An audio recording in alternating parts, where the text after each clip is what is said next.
எல்லாருக்கும் நமஸ்காரம். இன்னைக்கு மகாபாரதம் எபிசோட் 24. முதல்ல சந்தன மகாராஜாவோட பிள்ளை தேவவர்தன் அந்த குப்பத்து ராஜா கிட்ட போய் கேட்டுன்னு வந்துடுறான். கேட்டுன்னு வந்த உடனே அவன் என்ன பண்றான், நான் என் பொண்ணை கல்யாணம் பண்ணி கொடுக்குறேன், ஏன்னா எனக்கு என் பொண்ணுக்கு பிறக்கிற பசங்க தான் ராஜ்யத்தை ஆளணும் அப்படின்னு சொல்லிடுறாரு இல்லையா. அந்த சூழ்நிலையில இந்த பொண்ணுக்கு கல்யாணம் பண்ணுறதுக்கு பார்க்குறா. எல்லா ஏற்பாடும் பண்ணி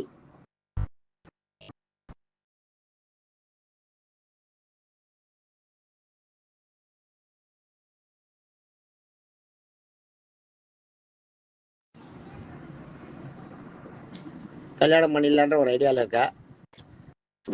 அவன் சொல்கிறான், இது மாதிரி பண்ணா என் பசங்க தான் ராஜ்யத்தை ஆளணுன்றான். யார்கிட்ட? இந்த தேவவிரதன்கிட்ட சொல்கிறான்.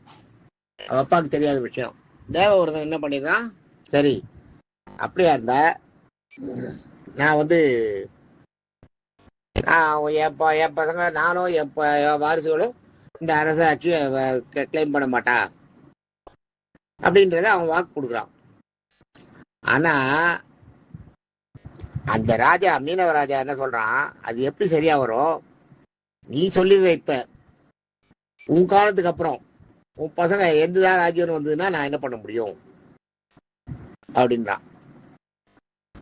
ஓஹோ, அப்படி ஒரு சிக்கல் இருக்கா அதுல அப்படின்னு யோசனை பண்ணிட்டு என்ன பண்ணினா, நான் கல்யாணம் பண்ணிட்டு குழந்தைகள்லாம் பெற்றுன்னு எனக்கு வாரிசு வந்தா தானே அதை பண்றதுக்கு, எனக்கு வாரிசே இல்லாத நான் பண்றேன், அதுக்கு ஒரே வழி நான் கல்யாணம் பண்ணிக்காம இருக்கிறது தான்.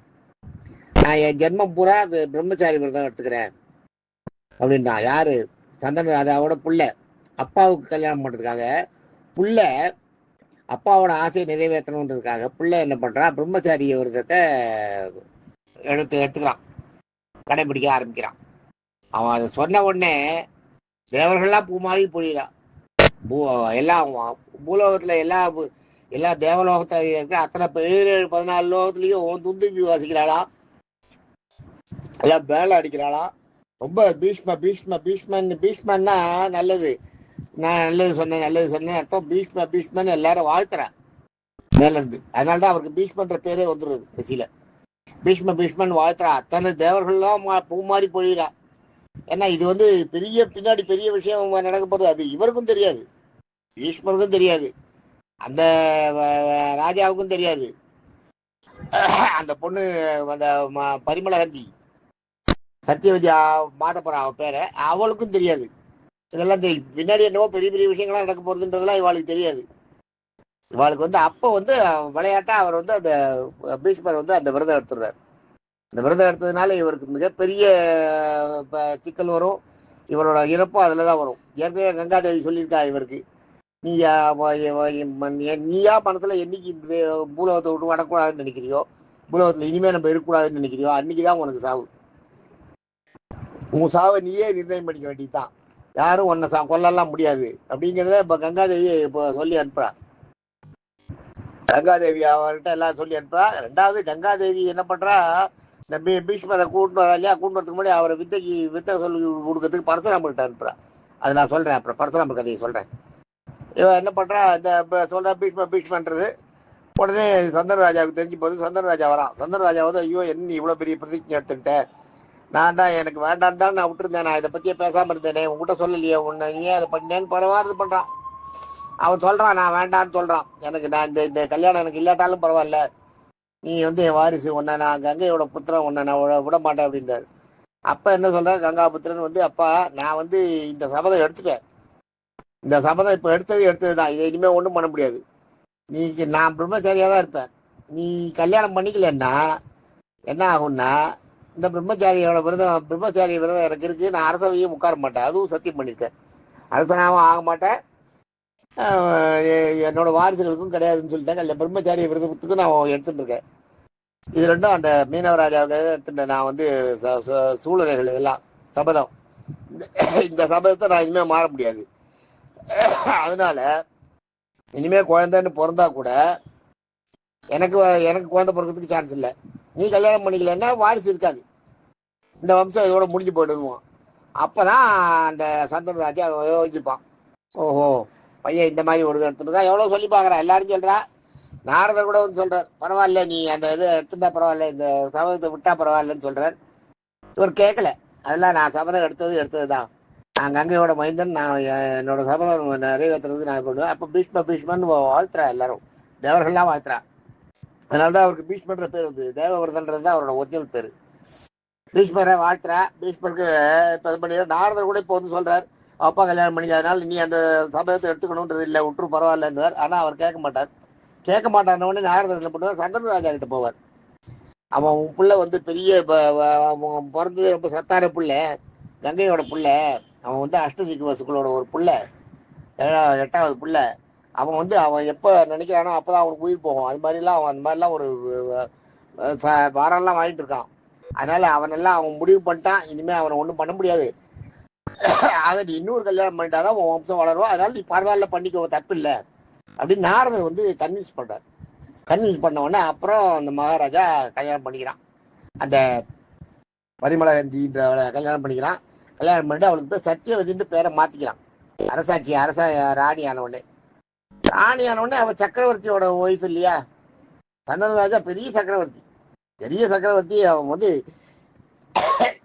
அந்த குரு வழியில வந்தவன் இல்லையா, புரு வழியில வந்தவன், சோழர்கள் வழியாக முன்தோன்றலவன். அவன் முன்தோன்றல வந்து அவனுக்கு எவ்வளவு பெரியது, அவன் மகா சக்கரவர்த்தி, ஹஸ்தினாபுரத்துக்கே ராஜா. ஹஸ்தினாபுரம்ன்றது பெரிய ஏரியா. அது அந்த ஏரியா, அந்த ராஜா ஹஸ்தினாபுரத்து சக்கரவர்த்தி. அவன் 56 ராஜாக்கள் அவனுக்கு கட்டுப்பட்டு இருப்பா. அந்த மாதிரி ஒரு ராஜா. அவனுக்கு ஒய்ஃப் ஆயிடுறா இல்லையா, அவனுக்கு ஒய்ஃப் ஆனோடனே அவளுக்கு ரொம்ப இதுவா இருக்கும். ரொம்ப ராஜா சந்தோஷமா இருப்பான். அவன் அந்த நடந்ததெல்லாம் மறந்துடுவான். நடந்துட்டு சத்தியவதி கல்யாணம் பண்ணிட்டு சந்தோஷமா இருப்பான். இருக்கும்போது அவளுக்கு என்ன வேண்ட, கன்சீவ் ஆகிறா. அவன் கன்சீவ் ஆகும்போது விசித்திர வீரியன்னு ஒரு பையனை பிறக்கிறது, ஒரு புள்ள பிறக்கிறது. கூடையே ரெட்டப்பிறவியா பிறக்கிறது, சித்ராங்கதன் ஒரு பையனும் பிறக்கிறான். 2 பேரும் பிறக்கிறான் ஒரே இஷ்யூ. இதுல 2 பேர், விசித்திர வீரியன் ஒண்ணு, சித்ராங்கதன் ஒண்ணு. இந்த சித்ராங்கதன் விசித்திர வீரியன் இங்க இருக்கா இல்லையா, இவா பிறந்து இவா 2 பேரும் வளர்ந்துட்டு இருக்கா. இவா வளர்ந்துட்டு இருக்கும்போது இந்த நாரதர் வந்து இவர் என்ன பண்ணாரு, தேவவிரதன் வந்து பீஷ்மர் வந்து பரசுராமர்கிட்ட போய் வித்தையெல்லாம் கற்றுக் கொடுக்கறதுக்கு இந்த சந்தனு ராஜா அனுப்புறாரு.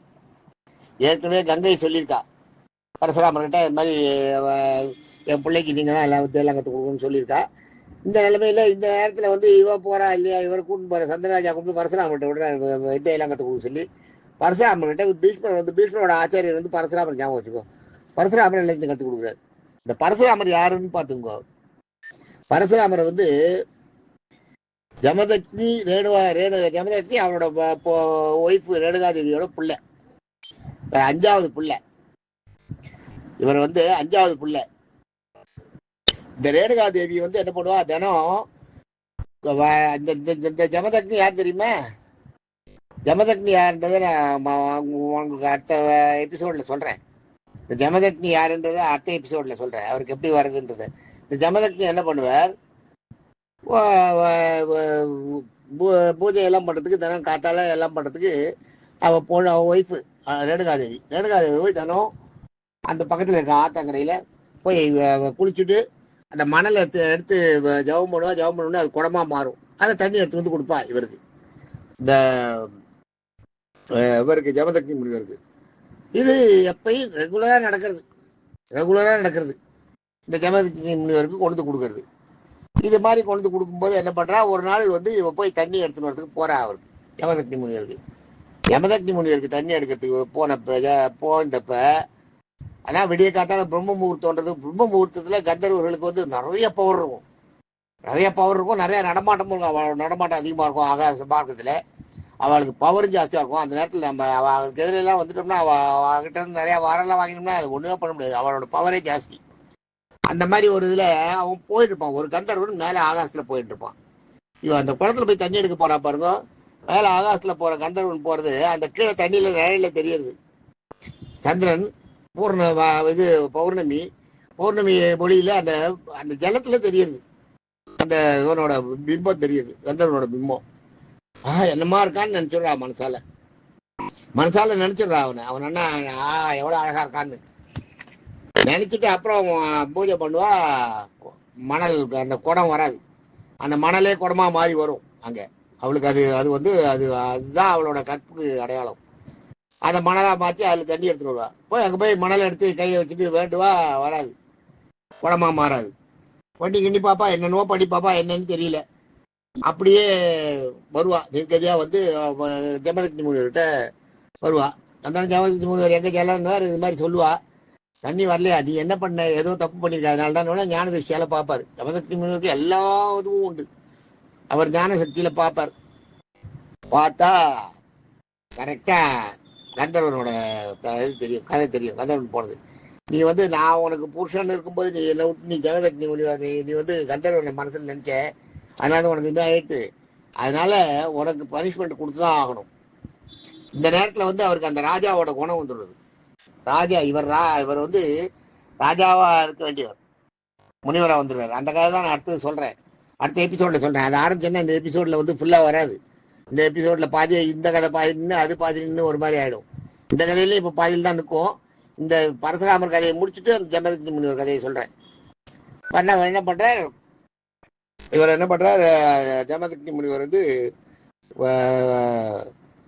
நீ இது மாதிரி பண்ணிட்ட, அதனால உனக்கு சிஷ்டை பண்ணி தான் ஆகணும். சிஷ்டன்றது தண்டனை, தண்டனை கொடுத்தா கூட ஆகணும் உனக்கு அப்படின்ட்டு அவ பிள்ளைகள் 5 பேரையும் கூப்பிடுவார்.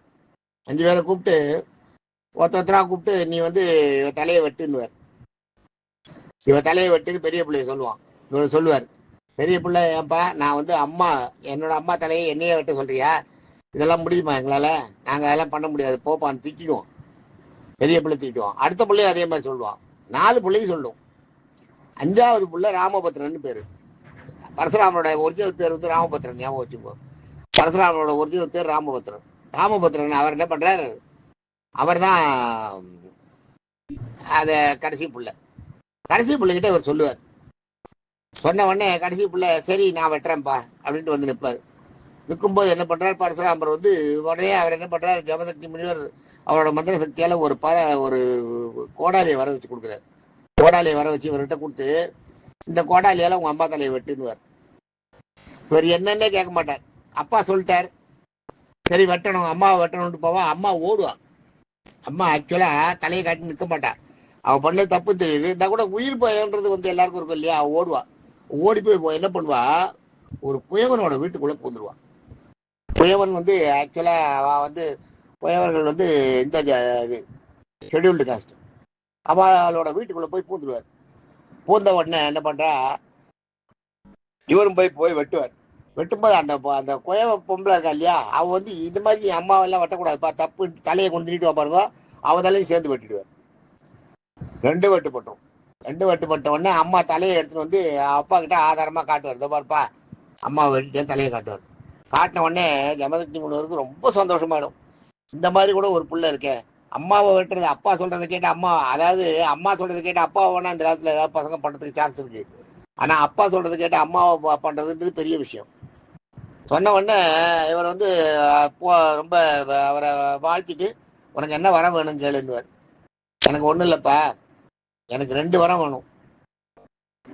ஒன்று என்னோட அம்மாவை உயிர்ப்பிச்சு தரணும், 2வது இந்த கோடாலியில் எல்லா சக்தியையும் கொடுத்து அதை எனக்கே கொடுத்துடணும் அப்படின்னு கேட்பார்.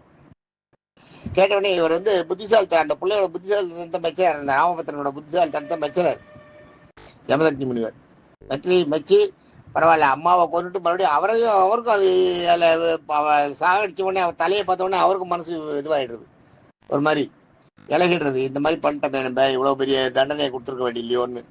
உடனே சரி நீ உங்கள் அம்மாவை கொண்டு உங்கள் அம்மா அதோட ஒட்டிட்டு நீ உங்கள் அம்மா தலையில் வச்சுட்டு நான் தீர்த்தம் தரேன், இந்த தீர்த்தம் தெரிஞ்சேன்னா அந்த தலை அந்த உயிரோட ஒட்டிக்கும், உயிர் பாய்ச்சிடுவா, போய் பண்ணிடுவார். ஒரு சொம்பில் ஜலம் கொடுத்து மந்திரிச்சு அதில் ஜபம் பண்ணி ஜலத்தை கொடுத்து, இந்த ஜலத்தை கொண்டு போய் தெளி அவர் எழுந்துருவான்னு சொல்லுவார். அதே மாதிரி இவர் இந்த தலையை எடுத்துன்னு போவார். எடுத்துன்னு போய் அம்மாவை உயிர்ப்பிக்க போகிறோம், அம்மாவை கொண்டுட்டோன்றா, இவருக்கு அந்த உறுத்தல் ரொம்ப ஜாஸ்தியாகும். அம்மாவை கொண்டு போய் அப்பா சொன்னது கேட்டு அம்மாவை கொண்டுட்டோம், அதோ அப்பா சொல்ல தட்டக்கூடாதுக்காக பண்ணிட்டார். ஆனாலும் அவரோட மன போராட்டம் எவ்வளோ இருந்திருக்கும். அவர் அம்மாவை வந்து கோடாலியால் வெட்டணும்னா அது எவ்வளோ பெரிய போராட்டமாக இருந்திருக்கும். அவ்வளோ போராட்டத்துக்கு நடுவில் அவர் என்ன பண்ணுறாரு, அங்கே போகிறார். போய் இந்த அம்மா தலையை என்ன பண்ணிடுறாரு, அந்த குயவ லேடி இருக்கு இல்லையா, குயவன் குளத்துல லேடி வந்து தடுத்தாலே அவளையும் வெட்டியிருப்பார். இவளை வெட்டும்போது அவளையும் சேர்ந்து வெட்டு, அவளும் தலையை நீட்டுருவா, அவ தலையும் வெட்டிடுவாரு, ரெண்டு பேரையும். அவளோட உடம்புல இவ அம்மா தலையை வச்சுடுவார். இவ அம்மா தலையை அவ உடம்புல வச்சுட்டு நம்ம ஜலத்தை தெளிச்சுடுவா, அவ உயிராயிடுவா. அவன் ஆக்சுவலா குயவர் லேடி உயிராயிடுவா. இவ அம்மா இருப்பா. உடம்பு குயவர் லேடி ஆகும், தலை இவ அம்மா தலையுமா இருக்கும். இந்த தலையை அதில் வச்சு மாற்றி வச்சுடுவார். மாற்றி வச்ச உடனே என்ன பண்ணுவார், இந்த ரேணுகாதேவி இருக்காளே, ரேணுகாதேவியோட தலை வந்து ஆக்சுவலாக ரேணுகாதேவி உடம்பும் அந்த கோயில் பொம்பளையோட தலையும் இருக்கும். ரேணுகாவியோட தலையும் ரேணுகாதேவியோட தலையும் அந்த கோயில் பொம்பளையோட உடம்பும் அது ஒரு செட்டாக இருக்கும். இது ஜமதக்னி முனிவருக்கு தெரியுது. எனக்கு உடல்ன்றதை பற்றி கவலை இல்லை, எனக்கு அவளுடைய முகம்தான் வேணும், அதனால அவளை நான் கூப்பிட்டுக்கிறேன்ட்டு உடம்பு உடம்பு இருக்கிற லேடியை, ஜமதக்னி முனிவரோட அந்த ரேணுகாதேவியோட தலை இருக்கிற லேடியை கூப்பிட்டுக்கிறார். கூப்பிட்டு இவர் கூட இவர் மனைவியா வச்சுக்கிறார். மனைவி அவருக்கு தண்டனை கொடுத்தாச்சு இல்லையா, தண்டனை கொடுத்த உடனே அவருக்கு வந்து அவள் தண்டனை முடிஞ்சு போச்சு, சிஷ்டை முடிஞ்சு போச்சு அவளுக்கு. அவளை கொண்டு கூட வச்சுக்கிறார். இந்த இன்னொரு லேடி இருக்கா பாருங்க, இன்னொரு லேடி யாரு, அந்த இவனோட உடம்பும் ரேணுகாதேவியோட உடம்பும் அந்த கோயப்பம்பளையோட தலையும் இருக்கும் இல்லையா, அந்த உருவம் இருக்கு இல்லையா, அதுதான் உருவம் மாறி இருக்கு பாருங்க, அதான் மாரியம்மன்றது. அதுதான் மாரியம்மன். அதை வந்து இவர் பரசுராமர் என்ன பண்ண, அந்த லேடியை காப்பாத்துறாரு. அந்த லேடியை காப்பாற்றி அந்த லேடி வந்து ஊருக்கெல்லாம் அந்த ஏன்னா ரேணுகாதேவியோட உடம்பு இருக்கு இல்லையா, அதனால அந்த ஊருக்கெல்லாம் நல்லது பண்ணி ஊரையே பாதுகாத்து எல்லாரையும் பண்ணிட்டு இருப்பா. அதனால அவ தலையை வச்சு அவளை வந்து மாரியம்மன் வச்சு அங்கே வழிபட ஆரம்பிச்சிருவா. அதான் எல்லை மாரியம்மன் இருக்கும். எல்லையில் இருக்க காலையில தலை மட்டும் இருக்கும், பார்த்துருக்கீங்களா? தலை மட்டும் இருக்கும், உடம்பெல்லாம் இருக்காது, தலை மட்டும் வச்சிருப்பா. அதுதான் அந்த அந்த அந்த இதுதான் அது மாரியம்மன் தான். அது அந்த மாரியம்மனை பண்றா, வச்சு பூஜை பண்றா. இவருக்கு இந்த பரசுராமருக்கு இந்த இதை கொடுத்துருவார். அதே மாதிரி அந்த அந்த கோடாலியையும் கொடுத்துருவார் பரசுராமர்கிட்ட. நாளைக்கு நம்ம மீதியை பார்ப்போம். தேங்க்யூ. பரசுராமர்கிட்ட கோடாலி இருக்கு, இதுக்கப்புறம் என்ன ஆகுதுன்றது நாளைக்கு பார்ப்போம். தேங்க்யூ.